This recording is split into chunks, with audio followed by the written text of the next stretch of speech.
everybody, TC Bradley, host of God Made Millionaire TV, the hottest show on daytime television. And I've been waiting all week for you, yes you, to stop on by and watch our show. And what a show we've got lined up for you today. I'd like to welcome back a special guest who has appeared on our show way back in season 1, and now he's here yet again for season 3, Mr. David Radlo. David is most known for disrupting the egg industry along with his partners by creating the healthy, humane, cage-free, free-range eggs and food. David is also a highly sought-after leadership expert and innovation and growth expert. He's a Fortune 500 international speaker and best-selling author of the book Principles of Cartel Disruption that beat out Paul Volcker and Senator Tim Scott on the day of David's book debut. So, without any further ado, let's crack open the God Made Millionaire Bank Vault and let's activate some God-given dreams.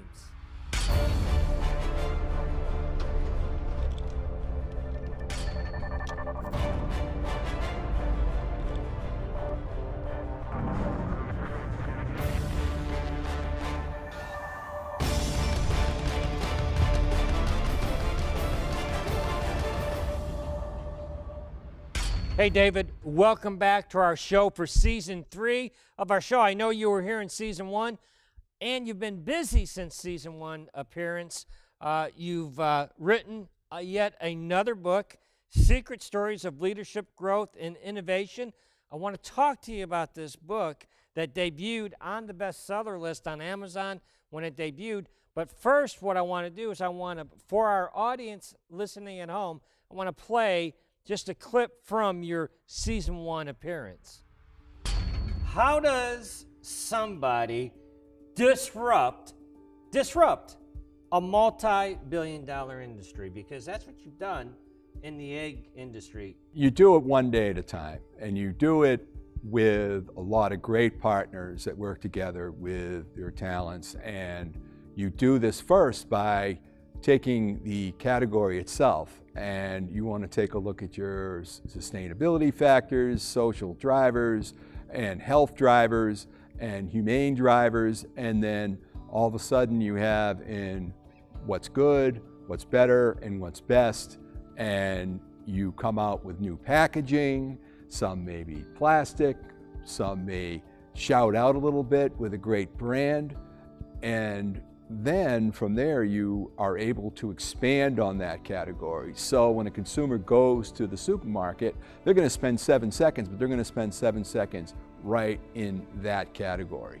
Through this innovation, we were able to disrupt the egg category, and we were able to grow it to a level to now it's a multi-billion-dollar separate category of itself. All right, David. Here's what I want to know. Right from the jump, I see you have a foreword to your best-selling book by the Ben Carson Jr. Tell me a little bit about how you pulled that one off. Oh, Ben Carson Jr. and I, we work together at Tufts University in support at the Derby Entrepreneurship Center for the benefit of students. And so we work together, and from there, we've developed a real good relationship. And so from there, I was able to sit down with him and his family and his partners, Harrison Perry and Choke and Marcus. And I'm really, really excited about the opportunity that they have in private equity, in which they're helping with underserved and investing in underserved communities, as well as minority businesses, and that the growth prospects in doing so is quite phenomenal. And they're disrupting the wealth gap, and they're reducing the wealth gap through investment. These are not handouts. This is actual investments in businesses and giving capital to businesses that are deserving of such in order to have future blockbuster growth. David, for as long as I've been alive, which has not been that long, there's been talk about doing what you and Ben Carson Jr. are talking about doing in our minority communities. It's overdue. Wouldn't you agree? That somebody that actually takes the action and institutes these programs, I believe it's long overdue, don't you? Well, it's been long overdue. We have to decrease the minority wealth gap, and we have to do that in the right way, and that's through capitalism. The second reason is, frankly, it's an outstanding opportunity, and the prospects for growth are quite great. That's why I'm an investor in Fulcrum, and that's why I'm a board member. Fantastic. What a history you have. I'm reading your book. I want to know what inspired you to write this book. You hit it out of the park with your first book, Principles of Cartel Disruption. That debuted on the bestseller list. I felt that you laid a foundation for us in your first book, but the second book is completely different than the first book. And so I'm kind of curious what your motivation was in writing and publishing this second book. You know, you can always state principles. This is what you should do, and you should do it on value proposition. You should do it on pitch. You should do it on legal game. You should do it on people, process, strategy, sustainability, how to pick a board, and all that. It's a whole other thing to say, okay, we're 10 feet off the ground, and we're going to go ahead and we're going to talk about how we did business with Fidel Castro, how we broke in, how we handled back-channel diplomacy, how we were able to change and become cage-free nation, how we're able to disrupt an egg industry and form with my partners and develop a multi-billion-dollar specialty egg business, and also how you actually really gave back, and what other things that you need to learn about a disruptive mindset versus a cartel and market leader mindset. And what is the last principles in terms of what are the cartel rules, so people can understand that when you do go into business, there are certain things you have to learn. And one of them is you have to understand the principles, the cartel leadership principles. So I'm really quite excited to write this book because it gives content in context. Amazing. I was going through the book, and one of the things that struck me is the first 4 chapters of your book, of your new book, it goes into this relationship that you forged and developed with Fidel Castro. That is correct. And it's really remarkable that we had an opportunity, and we had an opportunity to do business with Castro. And we came down in 2002 after a hurricane, when Castro said we won't accept aid from the U.S. government, but we will buy.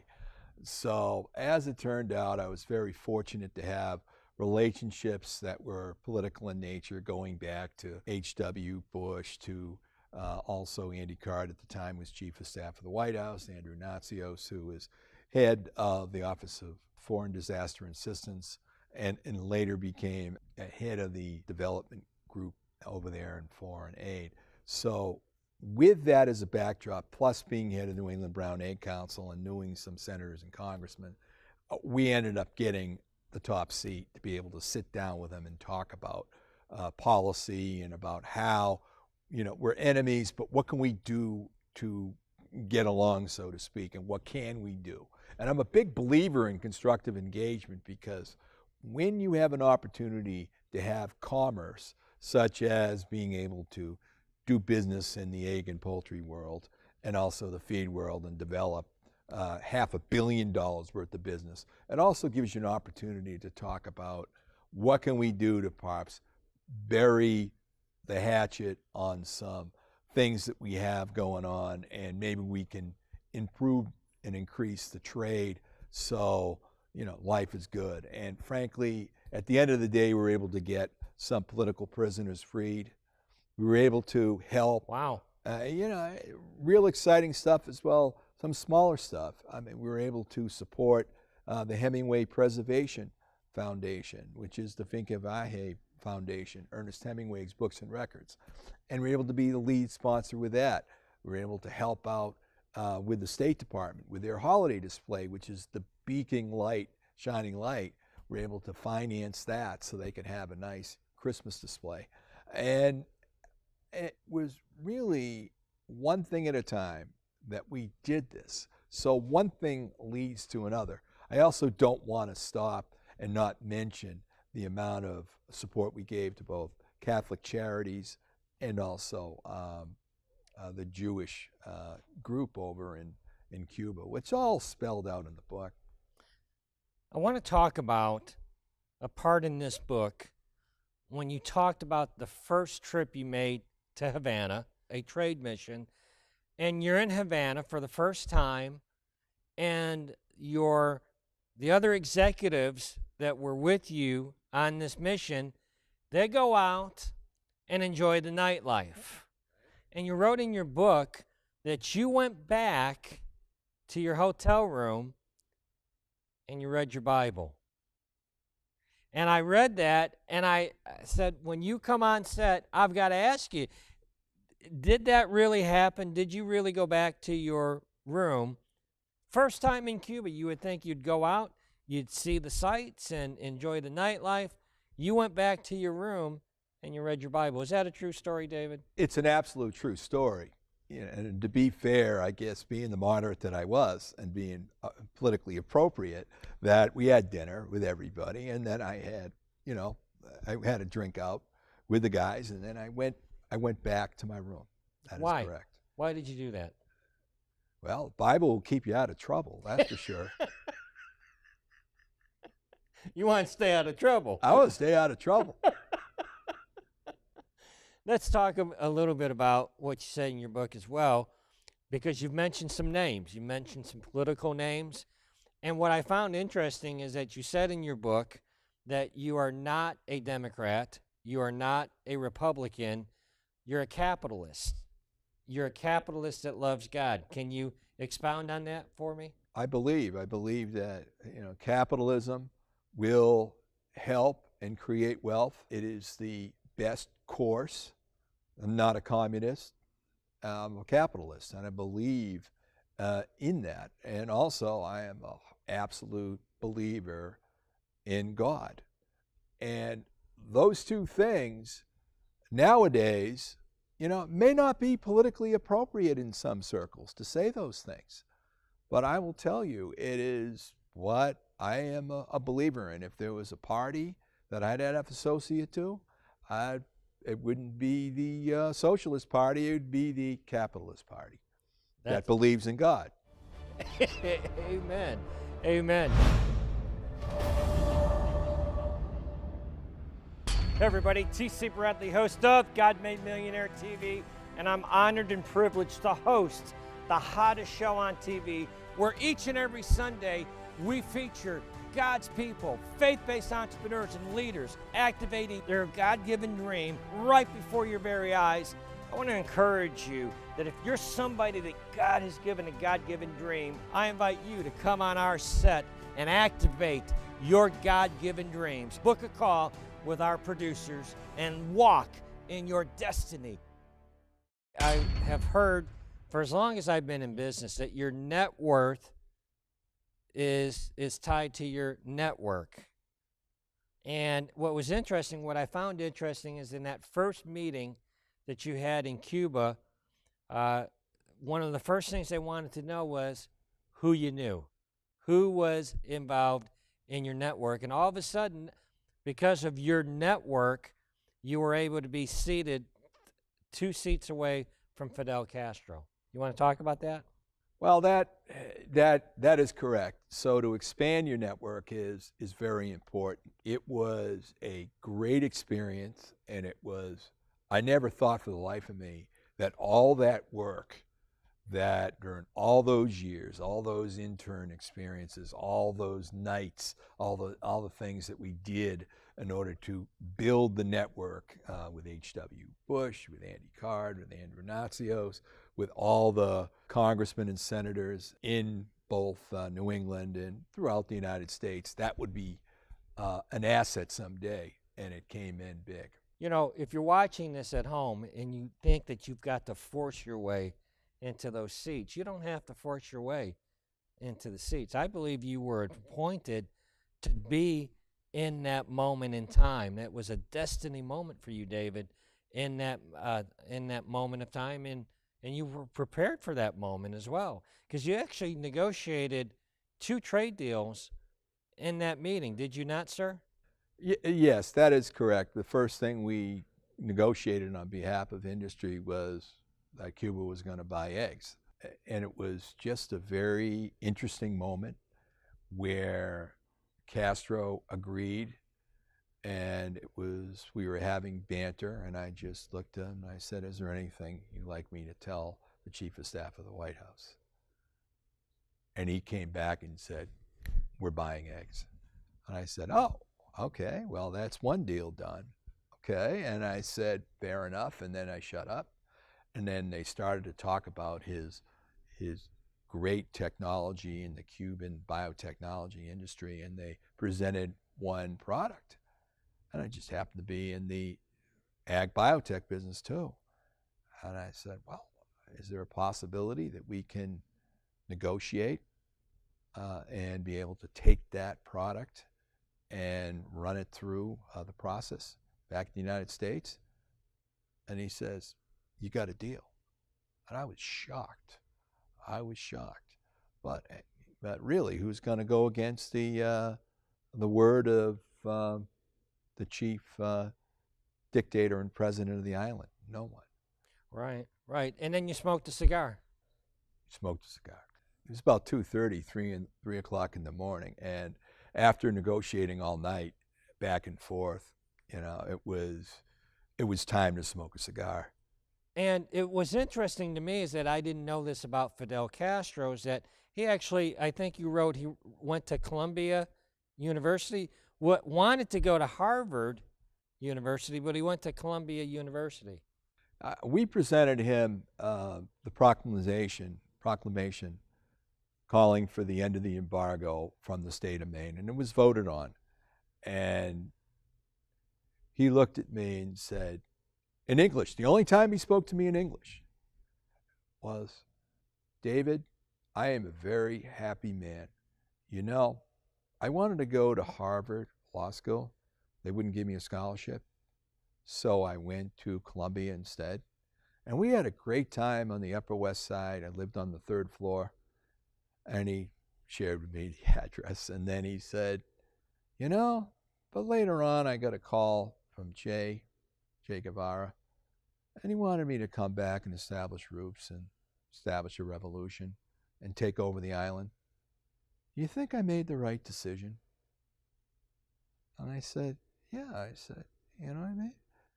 Come back and, be right here and take over an island. Yeah, I think you made the right decision."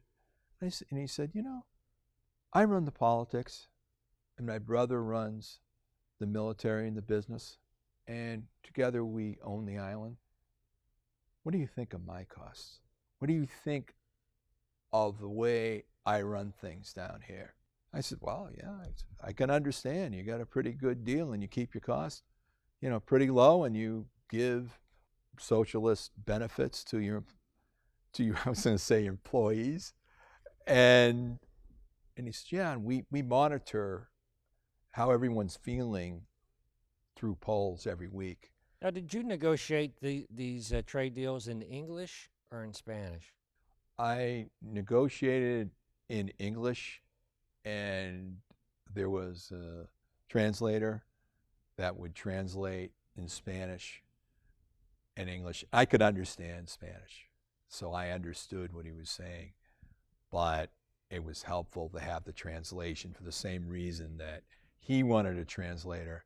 It was beneficial to think about what you needed to say after. And we went through, and it wasn't just, as I said, it wasn't just business. We started to talk about peace between the nations on a back channel basis. How do you feel that experience changed your life? How did it impact you in business? How did it shape you? I think it believed that always you have an opportunity to love your enemies. And you take a look at what Dr. Martin Luther King said about love your enemies.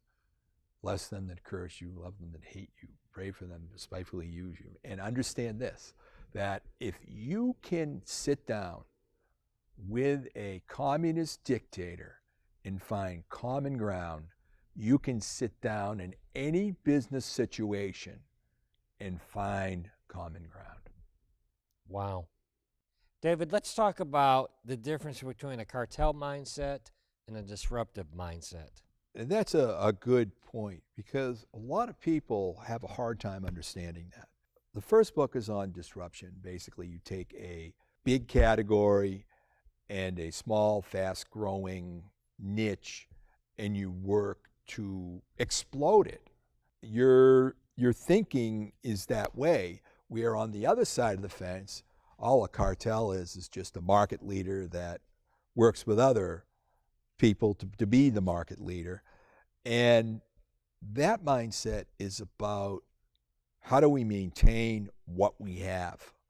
You know, what can we do to have an overwhelming force to knock the disruptor out, or do whatever we can do to maintain our profits, cash flow, market share, buy out. And that's why I put the 12th principle in there. So whether or not you're a disruptor, you're a cartel leader or a market leader, you understand the leadership rules that govern, so you can learn when you're supposed to act like a market leader, how to behave, and also make sure that you don't kill any segments that may be growing that you may want to have opportunities in. I was fascinated that you put that 12th principle in your new book. Let me ask you this. Who should read your books? Let's talk about that. Who should read your first book or your second book, or both of the books? Any person that's interested, whether you're an entrepreneur, whether you're a market leader, you can learn. You can learn from leadership if you're interested in changing a little bit of your life. You know, in the last year and a half, I've lost 50 pounds. Well, that's from understanding leadership and understanding taking control of your own actions. It has nothing to do with growing cash flow and entrepreneurship and business. So there are a lot of people can learn from this, and I welcome you please to go to davidradlo.com and take a look at both these books. What would you say, before you go, and we're going to drop a link down below for your website, but I wanted to address what's going on, and it's relevant right now in our country, the supply chain disruption.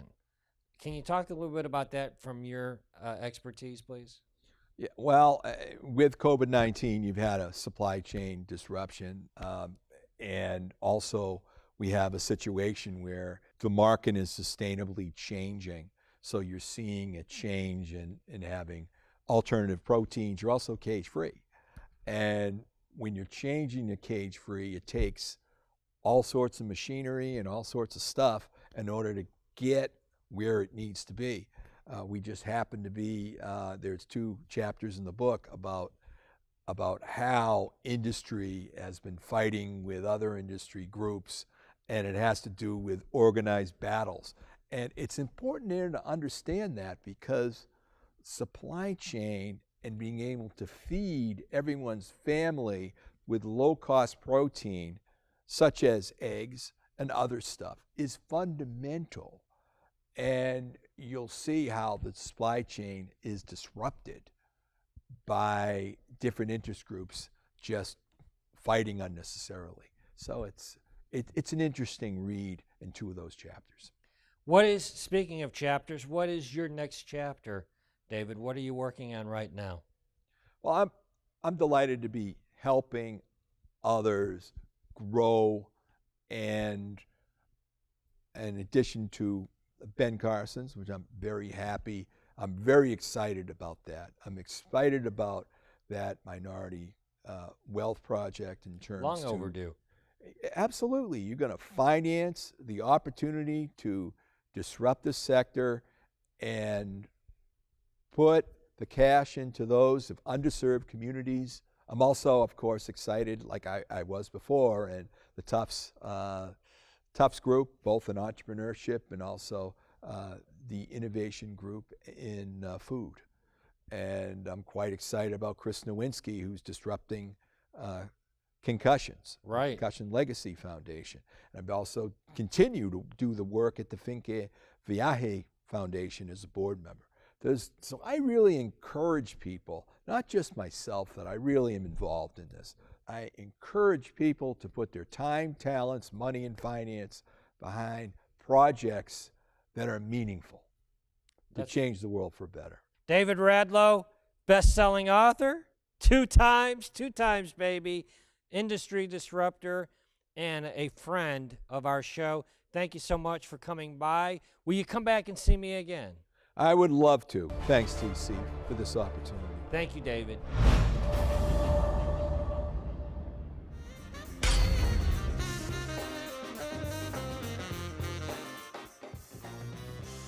David, we are at the end of another show, and what a show we had, but we never end our show without putting on our shades and doing our prosperity dance. Did you bring your shades? Yes, sir, I did. All right, I'm going to give you the honors to tell Big Mike, what time is it? Big Mike, hit my music.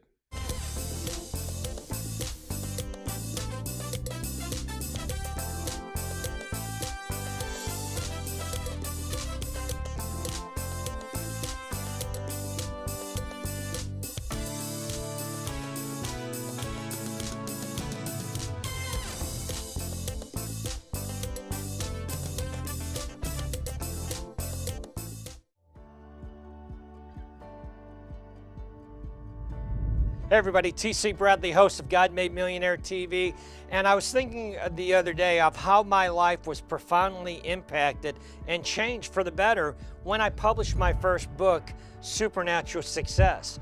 Within 45 days of publishing that book, I signed a major TV deal to feature and promote my book on that TV show.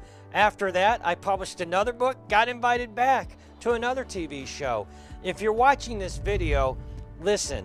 You've been given a God-given dream to publish a book. He's given you an assignment to do, and like me, you want to try to talk yourself out of it. I didn't talk myself out of it, and my life was profoundly changed. I want to help you publish your book. If you've been given a God-given dream, an assignment to publish your book, well, we have a publishing company designed specifically from A to Z to handle all of those details for you. All you need to do right now at this point is set an appointment up with our publishing company so that we can talk to you about bringing your book to the marketplace and your voice to the nations on our show, God Made Millionaire TV, as a published author.